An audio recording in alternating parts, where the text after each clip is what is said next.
When a new cafe chain advertised for staff for its flagship Kent branch, they expected the usual mix of applicants.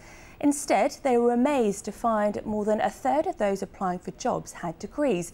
So how tough is it for graduates out there? Sarah Smith has been along to the cafe to meet some of its highly qualified workforce. It took 7 years for Julie Ward to become a fully qualified solicitor, but when her training came to an end, she found herself without a job. It was really difficult to find work. I found out back in June that I wasn't going to be kept on at the firm that I was working at. So it took me a few months. I had a few interviews, didn't have enough experience still, so needed to do something.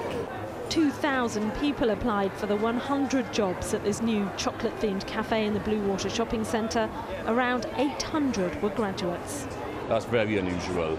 I think if you go back sort of 4 or 5 years ago, if we'd have got a handful of graduates applying, we'd have been thrilled and overwhelmed with that, really. So to have a high percentage now is actually unheard of.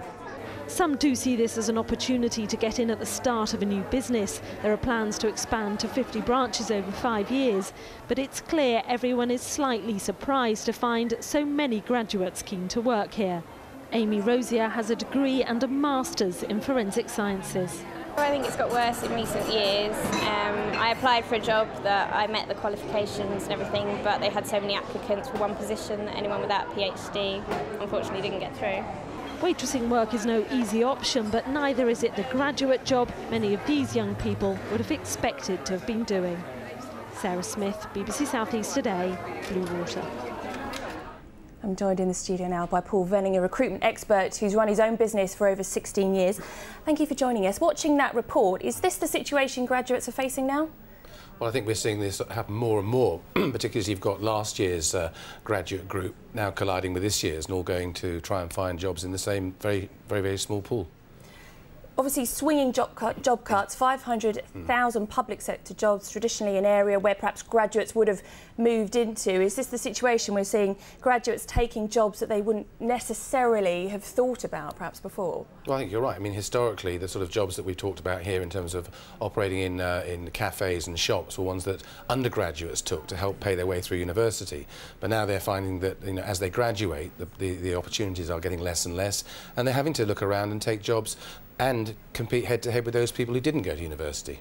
Well, let's talk about that. I mean, what are employers looking for? Is it a degree or is it experience? Is it a mix of both?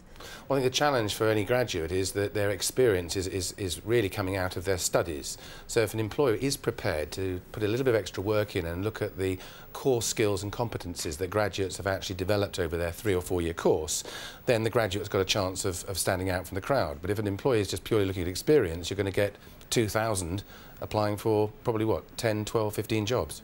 So we're talking about graduates going in from a different angle, looking at this from a different way, perhaps they've looked at it before. Yeah, I think absolutely right. I mean, I think graduates really have to start thinking outside of the box and not just sending off a CV and hoping that that's actually going to hit the spot, or applying for a job and being one of 2,000. They're going to have to look at different ways, different approaches. They're going to have to network more effectively as well. OK, thanks very much for joining us. Pleasure, Bryony. Thank you. The sound of voices from the past are returning